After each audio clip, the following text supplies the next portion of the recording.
Good afternoon and welcome to today's Downing Street press conference. I'm pleased to be joined today by Professor Jonathan Bantam. Let me start by updating you on the latest information from the government's COBRA data file. Through our monitoring and testing programme, as of today, 2,219,281 tests for coronavirus have now been carried out in the UK, including a new record of 126,064 tests carried out yesterday. 233,151 people have tested positive. That's an increase of 3,446 cases since yesterday. 11,041 people are in hospital with COVID-19. That's down 14% from a week ago. And sadly, of those tested positive for coronavirus, 33,614 have now died. That's an increase of 428 fatalities since yesterday. This new figure does include all deaths in all settings, not just in hospitals. Our deepest sympathies go out to the families and friends as this nation battles to defeat the disease. Today, I'm going to set out how, whilst the country's been at a virtual standstill, this downtime has been used to fix and upgrade the nation's road and rail infrastructure, along with plans to help our economy bounce back. But before I set out today's transport announcements, let me briefly remind you of the government's roadmap out of this crisis. Can I have the first slide, please? As you know, we've established a new COVID alert system with 5 levels, based primarily on the R value and the number of cases. Throughout the lockdown, we've been at level 4. Thanks to the British people, we brought the R down and we can now begin moving carefully to level 3. Can I have slide 2? From this week, we're at step 1 on that slide, meaning that those who cannot work from home should now speak to their employer about going back to work. You can now spend time outdoors and exercise as much as you like. You can meet one person who's not part of your household outside, provided you do stay 2 meters apart. Step 2, from June the 1st, at the earliest and as long as it's safe, we aim to allow primary schools to reopen for some pupils in smaller class sizes, non-essential retail to start to reopen, and cultural and sporting events to take place behind closed doors and without crowds. And then, on step 3, no earlier than July the 4th, and again only if the data says it's safe to do so, we aim to allow more businesses to open, including those offering personal care, those in the leisure sector, together with places of worship. Next slide, please. We can control this virus if we stay alert. But what does staying alert actually mean? Staying alert for the vast majority of people still means staying at home as much as possible and working from home if you can. But it also means limiting contact with other people, keeping your distance if you go out, washing your hands regularly, wearing a face covering in enclosed spaces where it's difficult to be socially distanced, for example, on public transport.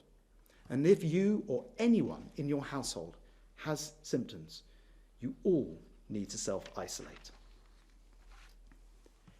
Today, I want to update you on the measures we're taking to speed up our economic recovery while keeping people safe.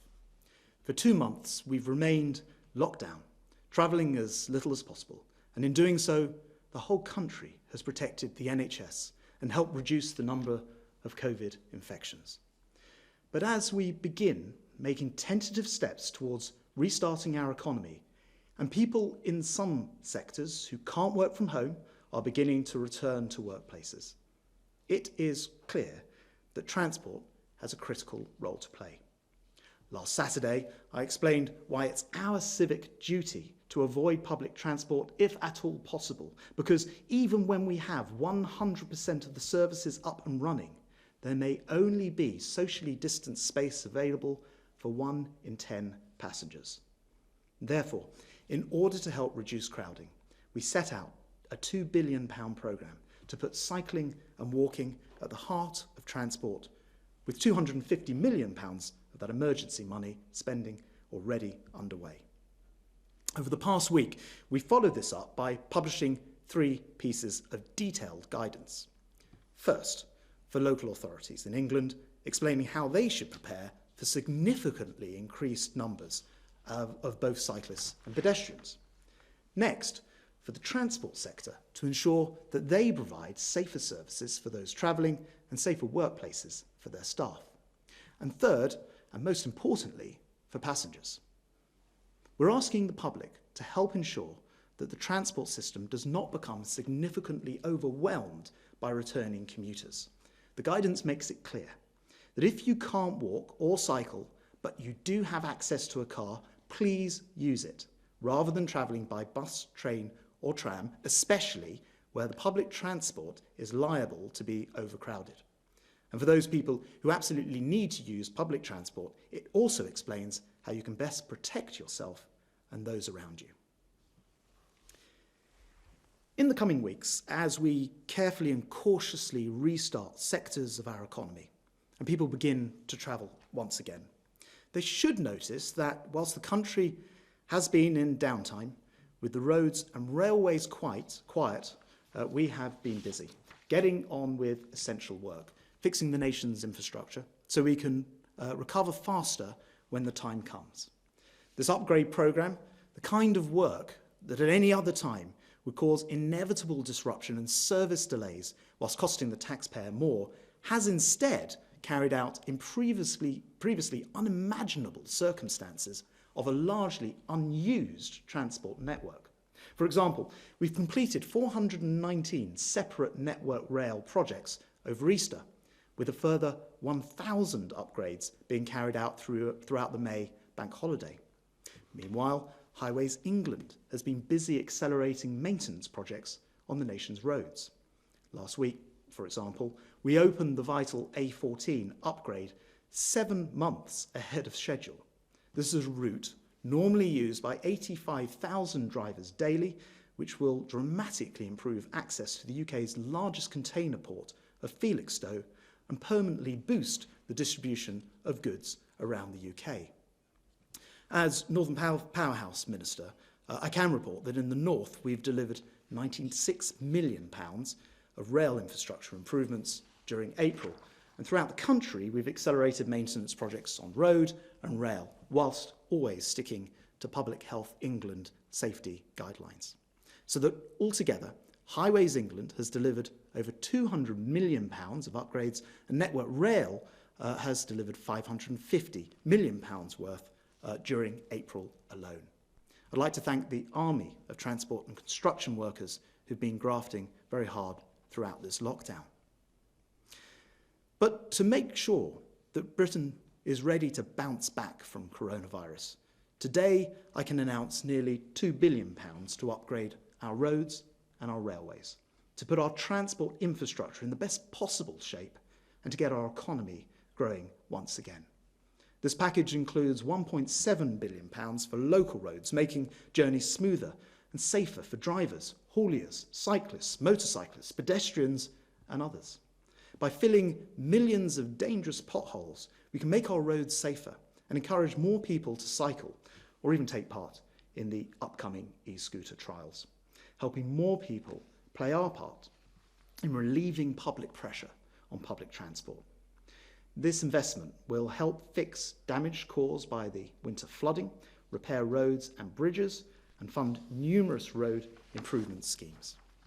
As more people become mobile again, we'll also be building a network of rapid charging stations for electric cars, including a big expansion of rapid charging facilities at motorway service stations, helping the country to lock in the dramatic air quality improvements we've experienced during the coronavirus lockdown.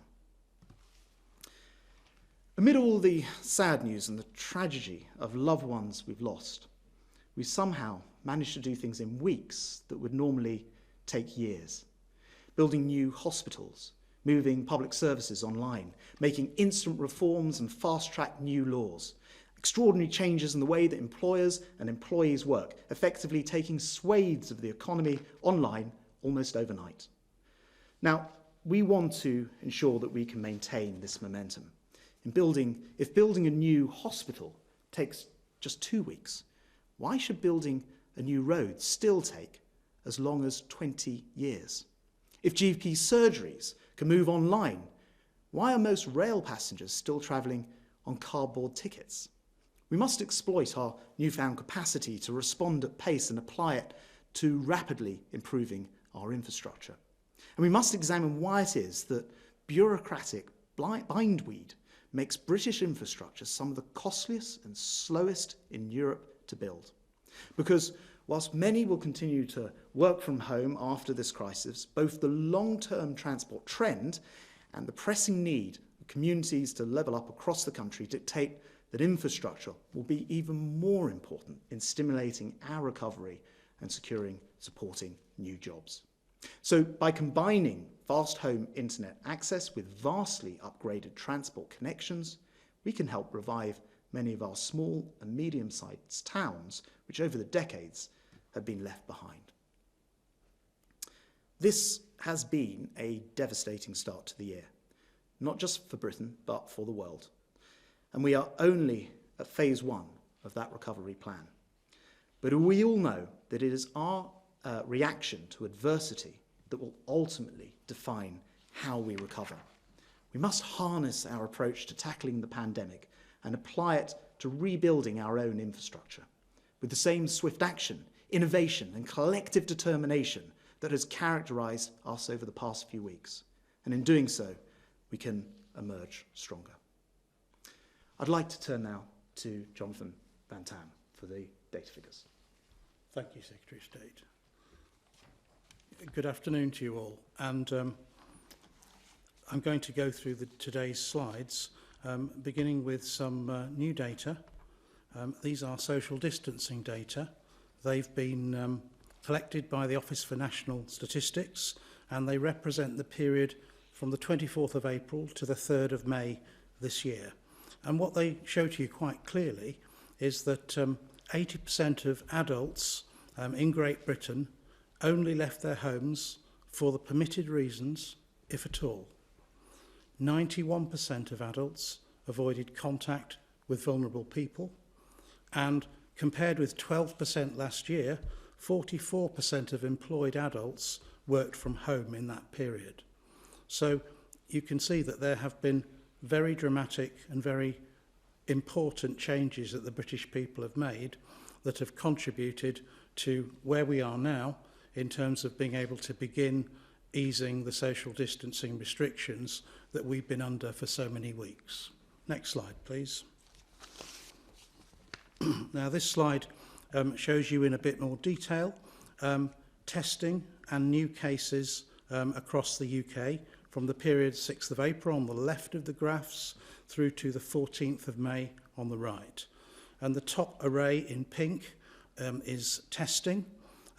Please bear in mind that some people, a very small proportion, will have been tested more than once, but nevertheless on the 14th of May, 126,000 tests were recorded, were performed.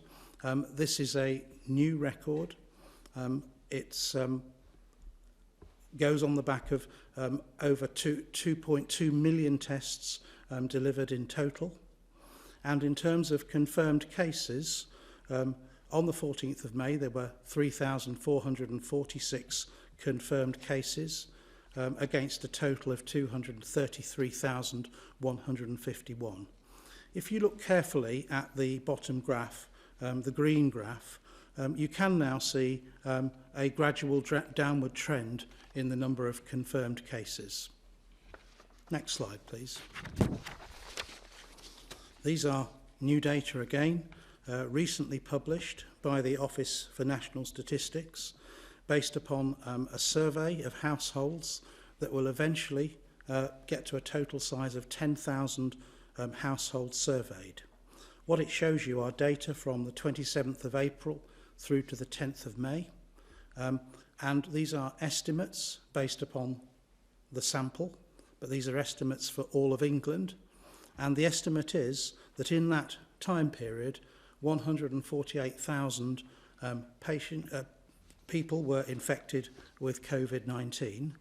That is 0.27% of the English population, which is just under 3 people infected in every 1,000. So that is really now quite a low level of infection in the community that is being picked up through this survey. And this survey will be repeated regularly. Over time, it's going to be able to show us regional trends and regional data, and the data will feed into the Joint Biosecurity Centre to help us keep a very close eye on COVID-19 as we move forwards. Next slide, please. I'm turning now to the data from hospitals. The upper curve shows new daily admissions from the 24th of March through to the 12th of May. The bottom curve shows the percentage of critical care beds occupied by COVID-19 patients. And there are 4 traces there covering the 5 traces, I beg your pardon, covering 4 traces covering the 4 nations of the UK. What you can see on both of those slides are now long, steady declines in admissions and the proportion of critical care beds occupied by COVID-19 patients. This is clearly extremely good news and shows that the pressure on hospitals is now beginning to ease. Over the page, please. Thank you. This further data shows the total number of people in hospital with COVID-19 day rolling average. This decline is now continuing and it is sustained, which again is a very positive sign indeed. Thank you, Secretary of State. Thank you very much, Jonathan. We turn now to questions first from the members of the public. Helen from Cheshire. My son is due to start the final year of his engineering degree at Durham in October, which cannot be done purely online. He has to start paying rent on his student house in July and take out the student loan of £9,250 in August. If lectures move online, he will be thousands of pounds worse off and will also miss out on the student experience. The mention of students or universities in the government's plan to rebuild on Monday. What is the government's plan for students and universities this autumn? Thank you. Well, Helen, thank you very much. We certainly share an interest. I also have a son at university wondering about exactly the same issues. And that of course, comes down to what happens with the pace from the charts that the Professor was just showing us of the decline in this disease. And of course, it will be the case that if we can get those numbers down, then all different parts of the economy will start to be able to reopen. I think it's too early to say. But the Education Secretary will be returning to this subject and will be providing us all with further guidance. And like you, Helen, I'm very interested to hear it when it comes. There is something we can all do in the meantime, which is when we say stay alert, ensure that we do have that social distancing in place, particularly as some of the tentative first baby steps in unlock start to happen. So I think it is a wait and see, but we're absolutely aware of the concerns and we want to make sure that we beat this virus in a way that can allow parts of society, including education, higher and further education, to get going again. Can I turn to Naomi from Farnborough? And this is going to be a written question. Millions of people have had their operations and other hospital procedures postponed indefinitely. Can the government say when elective surgery and other delayed treatments will recommence? Well, yes, Naomi, it's definitely the case that we want the NHS, which, as Jonathan was just demonstrating, has capacity increasingly coming back into it because the number of people in hospital for COVID has been coming down, to be able to take up routine operations, many of which haven't stopped, but some of which I know that the Health Secretary has referred to specifically, and he'll be saying more about that soon. I don't know, Jonathan, there's anything that you wanted to add from a medical point of view? Only really to say that we absolutely understand that the National Health Service is not a COVID treatment service. It has had to focus on that in the last few months, but we're very conscious, everybody in health is conscious of the fact that as soon as is physically and humanly possible, services must be restored to normal. But that takes time, and it has to be done at a paced, measured, safe way. And it is worth noting that at no time has the NHS become overwhelmed. We've got the Nightingale hospitals, we've managed to increase the capacity, and the NHS has done a phenomenal job of that. So, and we, as Jonathan rightly says, we want to make sure that it is there for everything, and we also encourage people to continue contacting their GP or dialing 111 to make sure that they're getting the support that they require from the NHS. Can we turn now to questions from the media? Alison Holt of the BBC. Secretary of State, there's growing anger amongst people within the care sector about what they see as the ongoing slowness of the government's response to their needs, their problems. They are still waiting, for instance, for details of the infection control plan that was announced yesterday. It's 2 months into the pandemic. What would you say to reassure them that this is going to change? And also a question from my sports colleagues for Professor Van Tam. You've been involved in talks with Premier League players. How likely is it to be safe enough to return to competitive football by June the 12th? Alison, thank you very much indeed. Look, with care homes, they are actually sort of specialists in infection control. That's something that care homes, I understand, often routinely are the front line of handling, often more so than hospitals. And many of them, all of them, will be knowing exactly what to do. And testament to that is that in the vast majority of care homes, COVID-19 hasn't been reported at all. However, it certainly is the case, and we've seen these figures from the WHO, who say that in Europe as a whole, over 50% of deaths have taken place in care homes. Not so in English care homes, the figure's been about 25% overall, but it is absolutely essential that they are provided with every provision. I just want to give you an example of that. Care homes, often privately owned, were actually always buying their own PPE. That's how it's always worked. The government stepped in very quickly to, although, as you know, well covered, massive global shortage, helped to provide PPE to care home with millions of pieces delivered. So there's been a sort of big national effort to assist them, and I know that the Health Secretary will be saying more about that soon. But I don't want to sort of underestimate the extraordinary work that's gone in to care homes to make sure that most of them have indeed remained COVID-free in the meantime as well. I'll go to Jonathan, and I'll invite you to come back. Thank you, Secretary. On football. Yes, on football. As you know, the overall approach with easing social distancing has been one that has been tentative, measured, slow and stepwise. And that is exactly the plan that is underway for all of elite sport, not just football, that there will be small, carefully measured, stepwise approaches to seeing what can be achieved safely. The first of those is really to return to safe training, still observing social distancing. And measures are taking place, and plans are taking place at quite some depth to be ready to do that. And that will be a stepwise thing. We will have to see how that goes before it is time to move on or even think about moving on to the return of competitive football matches, as you have outlined in your question. So I think, we have to be slow, we have to be measured. Alison, I'm just going to give you the opportunity to come back on either of those. Yes, if I could. One more question on care homes and the care sector. In Scotland, care home residents that have tested COVID positive will now have to have 2 negative tests before they can return to that care home. Is that something that's going to be introduced in England?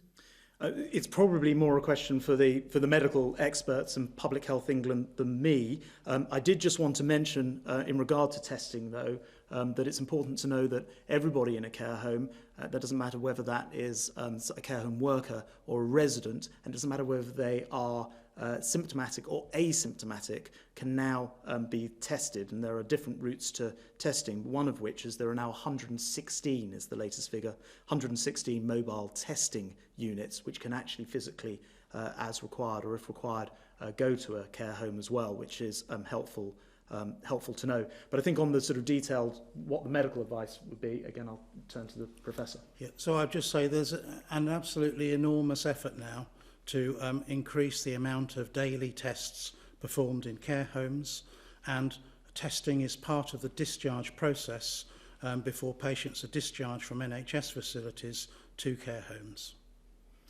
Jonathan, thank you very much indeed. I'll turn now to Tom Clark at ITV. Tom. Thank you, Secretary of State. My question relates to antibody tests that have been in the headlines today. The Prime Minister described antibody tests as game-changing. Is that still the government's position? And if so, when can we expect to see their game-changing potential actually deployed in this epidemic? And how are you going to prioritise those? Will they go straight to care homes or frontline healthcare care workers first? Thanks, Tom. Look, I think, first of all, I'll hand over to Jonathan for the medical side of this. But I think it's very exciting that there's a very, very reliable, possibly even a 100% reliable antibody test. That's the test, of course, that shows whether or not you've actually had coronavirus in the past rather than currently, and have therefore developed the antibodies. It's very good news, particularly if it transpires that this makes you immune, at least for a period, from getting coronavirus again. And I think therein is the question mark within your question. I'll come back to you afterwards, but I'm going to ask Professor Jonathan Van Tam just to address that point. Yeah. So thank you for the question. You're absolutely right. We have been waiting for a really good antibody test to be ready. There are now at least 2 available. One of those has received its CE mark on the 28th of April, the Roche test. It has been validated by Public Health England on the 7th of May, and I anticipate that it will be rapidly rolled out in the days and weeks to come, as soon as it is practical to do so. I also anticipate that the focus will be on the National Health Service and on carers in the first instance. And it has taken time. What we required was a test that was highly specific. And to explain to people what that means, it means that the chances of a false positive are extremely low with this test. And I'm sure you can understand that if we had used a test where it was possible of giving a false positive result, and therefore saying to people, you have antibodies to COVID-19, when in fact you don't, that would have been very undesirable indeed. So absolutely, this is a good test that will stand us in good stead moving forwards. And I think it will be incredibly important as the days, weeks and months go by. Now, there are some science pieces that need to go along with that. And please remember that this is a virus that emerged in December. So the totality of human learning on this virus has been in the last 5 months. That's not long to get to know all the ins and outs of a virus. And one of the things that we've needed to know is, after infection and recovery, whether there is an antibody response, and it's clear that in most cases there is. But you can't just apply this test. You have to wait at least 14 days, preferably 28 days after the infection, in order to be sure to pick up the antibodies if they are there. The next thing to say is it's going to take us time to understand whether the antibodies, in all cases, protect against infection. And you can't speed up the answer to that. You have to carefully study people who've recovered, people who you know have got antibodies, and follow them and track them and see if they become reinfected. And over time, hopefully, you get the answer that they're not. But that is data that has to be gathered over time. And then finally, if you understand that antibodies do protect you against reinfection from this disease, the final science question is, how long into the future do the antibodies last for? It is not automatic that by any means that these are going to be lifelong.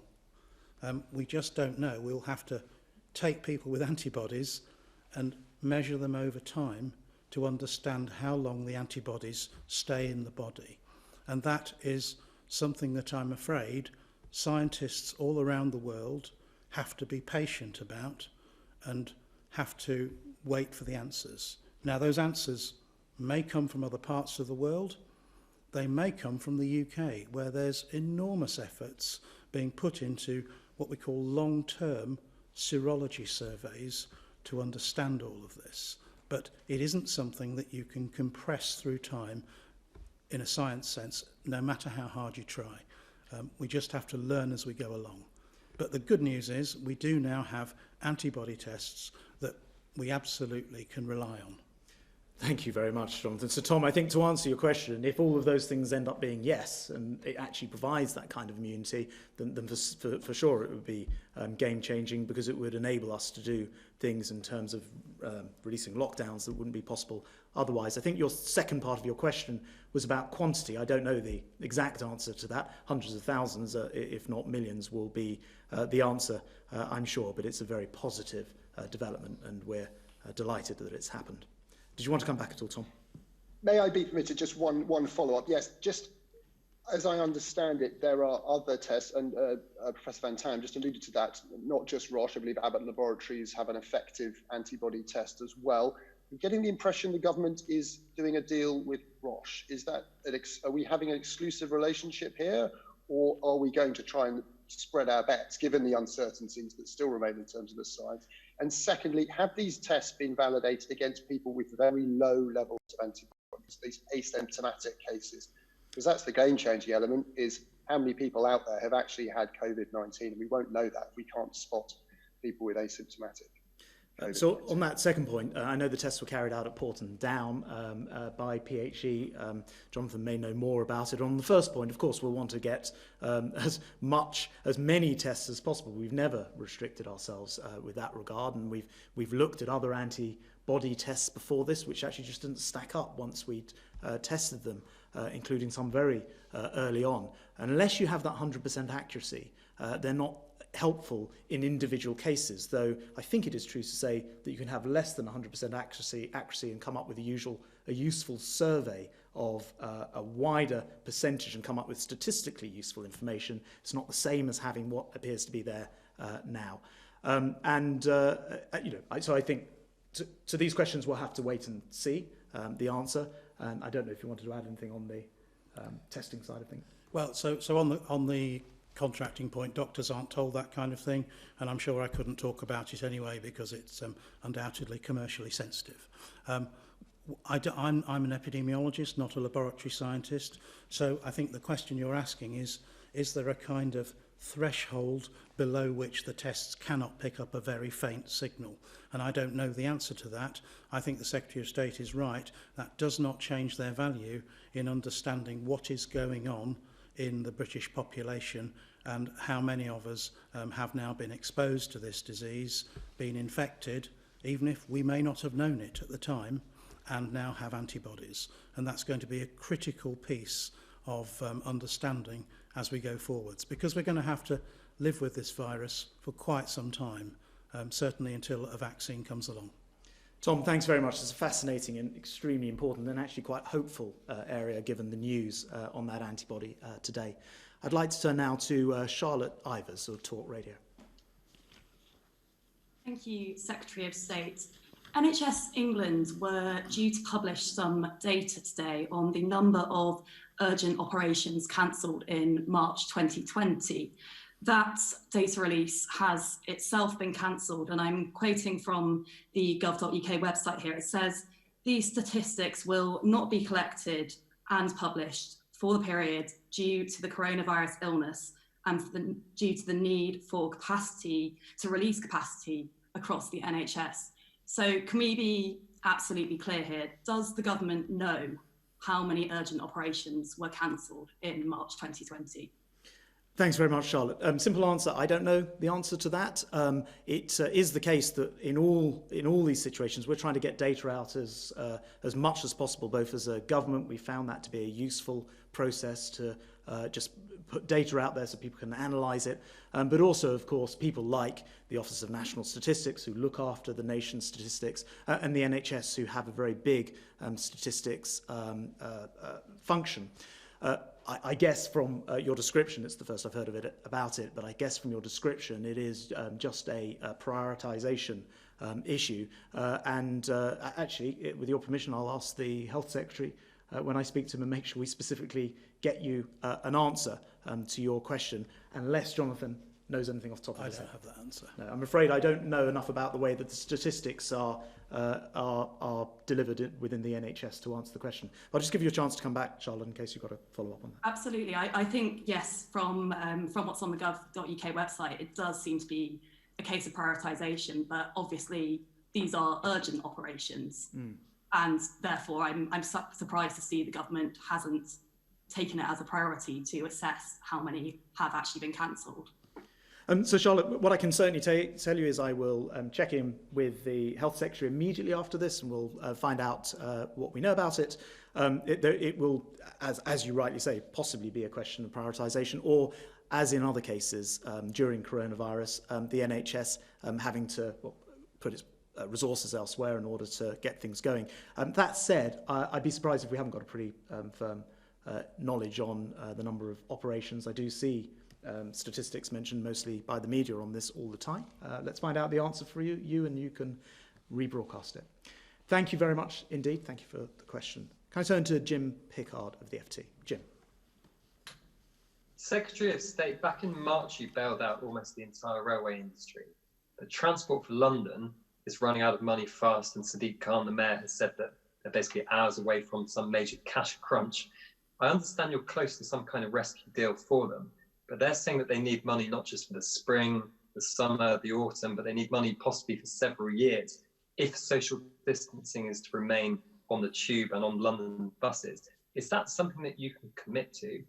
And my second question for Professor Van Tam, the government has drawn up plans to introduce quarantine for people coming to the UK from anywhere in the world for 2 weeks. But under one proposal, France would be excluded. As a scientist, do you think there's any scientific rationale for that idea of excluding the French? Jim, thanks very much. Look, on TfL, and actually this applies, of course, wider across our entire network. As you point out right at the beginning of this crisis, we had a rescue package for all of the railways. We subsequently also helped the bus companies, trams, ferries, and many others to work through this crisis, not least to ensure that critical workers were able to get to places like the NHS, social care, and all the other important work that's been going on. We are now in a situation where I am optimistic of having a solution with TfL and the Mayor of London. We don't know the answer to the second part of your question there, which is, well, what would happen if this lasted for very much longer and it went on for more than a few months? Of course, we're all working to make sure that we get rid of the virus or get rid of it as much as possible, which is why I think the data that the Professor Jonathan Van Tam was just showing was so good to see that the number of infections seem to be coming down.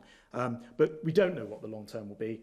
However, I am confident in the short term, TfL, it's London Underground, and the buses, and indeed trains and buses throughout the rest of the country, will continue to run, and I'm encouraging the Mayor to make sure we get that back to 100% very quickly as people are starting to travel more. It's very, very important, as I was saying in my comments earlier, that we do not have overcrowding. And then I think there's a question on the sort of epidemiology of 14 days isolation, which I'll hand over. So thank you for the question about quarantine. As I understand it, discussions are still ongoing about what the final shape of measures at the UK borders will look like, and that's not for me to comment while those discussions are still going on. But you asked a question about the science and about quarantine making sense.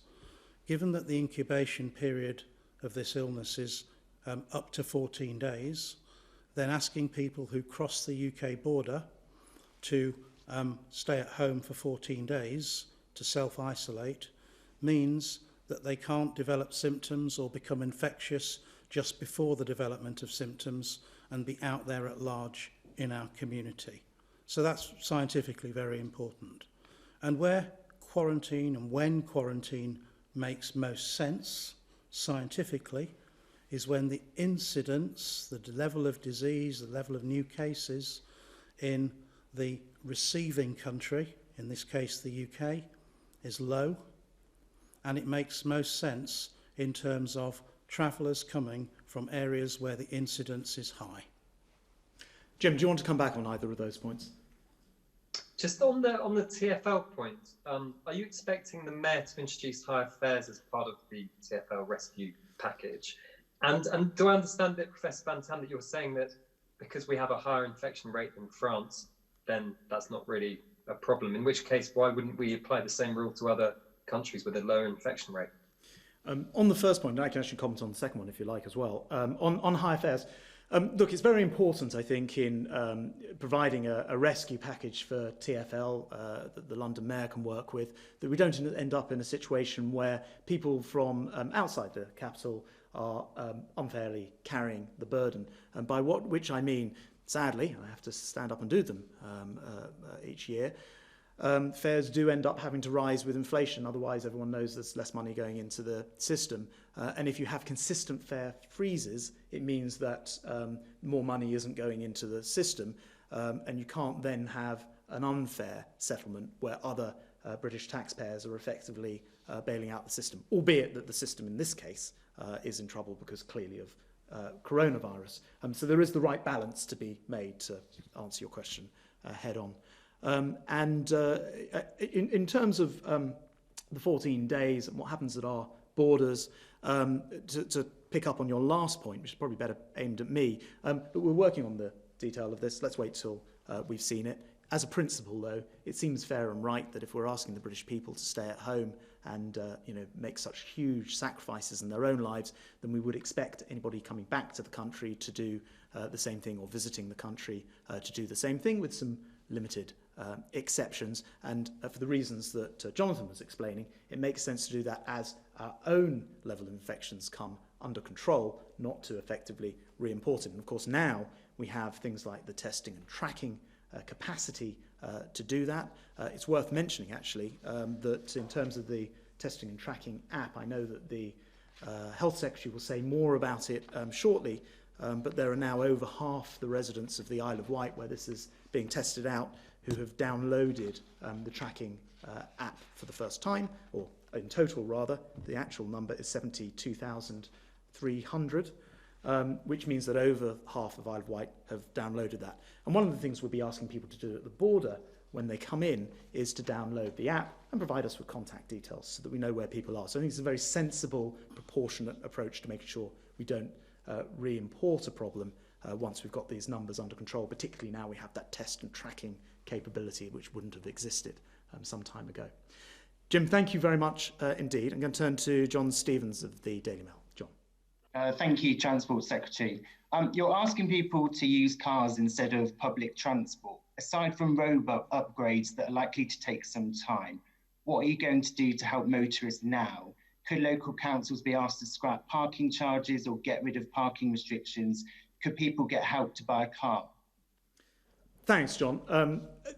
First of all, it is an unusual situation for a Transport Secretary to be in, to actively ask people to avoid, particularly at busy times, or actually at busy times, public transport. And it's very, very important that we get this right. Otherwise, that will become a major way to spread the disease if people can't maintain social distancing. So yes, the car, if you can't use other active forms of transport like cycling or walking, then the car is certainly the option that comes about. One of the things, as I mentioned in my opening comments, that we've enjoyed during this, a few things, it's been better during the lockdown, has been the air quality, which has gone up dramatically. And we want to maintain some of that. And so incentives for people to, over time, switch to electric vehicles, the money that I announced both on Saturday when I spoke from here, but also today for upgrading electric charging is really important, because it helps people feel comfortable and not experience range anxiety if they get an electric car, which helps. But also in terms of cars, the pothole work has been going on throughout, but there will be an expansion of that to fix our roads, to make it better for drivers. Of course, fuel charges have come down, the cost of petrol's come down quite a lot during this crisis. And you're right about the balance of parking charges and different zones, because there are times now where we're literally encouraging people to drive perhaps close to, but maybe not right into, perhaps a town or city that they work in, and find a place to park. So we're working not just with local authorities on this, John, but also with some large entertainment venues who have car parks which aren't being used at the moment, and looking at all those possibilities. So it's a very good point. I'll just come back to you, John. Yeah, I just want to ask a quick question about holidays. When the hospitality industry is allowed to start opening up again, do you think holidays outside, such as camping or caravanning, could be seen as carrying less risk than staying in hotels? And could they be allowed to open sooner? Well, I'll certainly ask Jonathan to answer part of that, but on the broader point, just so we're clear where we are today and where we hope we're headed. Today, although you can now travel any distance, for example, to go and exercise, you must still stay in your own home at night. So you can't at the moment book holiday accommodation or bed and breakfast or stay over anywhere.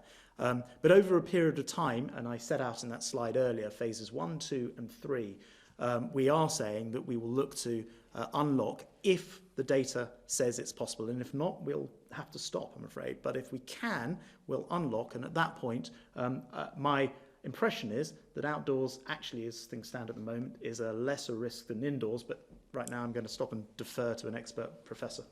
Yes, thank you. So the two epidemiological concepts that are important in keeping the infection rate down is staying within household groups and minimising the contact between households. That's one point. It is absolutely an aerobiological truism that outdoor environments are much less risk than indoor environments. But of course, that will need some careful thinking about, because sharing a tent is a small enclosed space, or can be a small enclosed space, with generally poor conditions of ventilation, and I guess it depends who you're sharing it with. Same for a caravan. So it's not as straightforward as it might sound. Indoors, outdoors, hotels, campsites. It's a little more complex than that, and it will take some careful thought. And now you've mentioned it, I'll begin to give that a bit of careful thought. Thank you very much, Jonathan. And thank you, John, and actually also your readers for their tremendous work on PPE and the campaign that you've been running, which has been greatly appreciated. Can I turn to William Telford from Plymouth Live? William. Good afternoon. I'd like to ask the Secretary of State a couple of questions specific to Plymouth, and following up on the last question on the hospitality industry.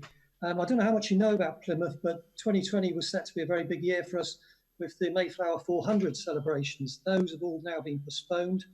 The city has suffered a £71 million loss in tourism in just the time of the pandemic. It's lost £20 million from loss of student revenue, and the City Council is saying it is now set to lose £50 million from lost income and increased costs. This puts our economy of this city in somewhat a state of jeopardy. It's a city that already has some of the worst deprivation areas in the southwest, if not the whole country, and a history of underfunding.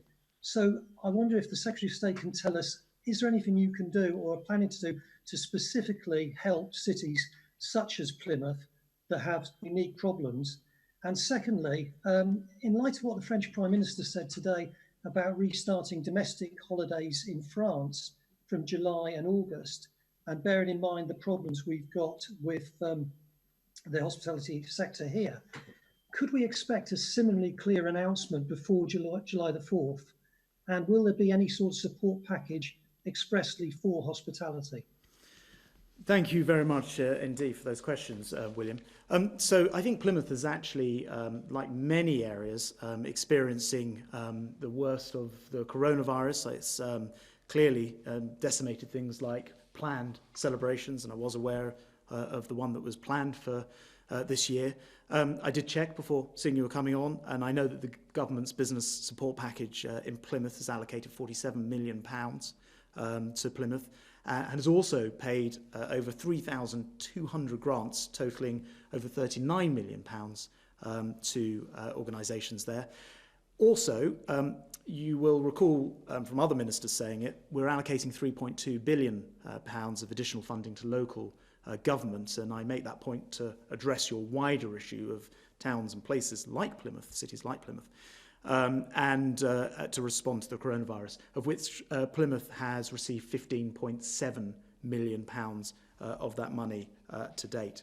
On your second point, look, France, as I was talking to my opposite number last night, Jean-Baptiste Debarge, and we were having this discussion. France is probably 2 or 3 weeks ahead of where the UK was. Check this with Jonathan, into this virus, into the crisis. And so they've been making decisions at every stage a little bit ahead of us. It's unknown because we will want to get through those phases that I described on the slide before. We know that these things can't come before, we've said it, not before July the 4th, phase 3, which opens a much wider potential. But we do need to make sure that the R rate and the number of cases in the community and in society, it is a level that where we can unlock before we can do that. And I'll just, because it's an epidemiological question, also throw it over to Jonathan. Well, I don't think I've really much to add other than that the landmass in France is clearly larger for a fairly similar population size, and population density is going to be much less in France as a whole outside of the cities, and that undoubtedly is the kind of difference that will need to be thought about very carefully before making too many international comparisons. Jonathan, thank you. William, thank you very much indeed. That brings us to the end of our questions. I was just going to wrap up by saying it is clearly important, if we want to, as so many of those questions request, to get to the next phases and unlock other parts of the economy, that we all continue to stay alert. And staying alert means remembering to go back to all the things that we were being told about at the beginning, like washing your hands, carrying hand sanitizer, making sure that you stay 2 meters apart. And if anyone, you or anybody else in your household, is ill, please remember to stay isolated and at home for 14 days. Thank you very much. Thank you to you, Jonathan. Thanks for today.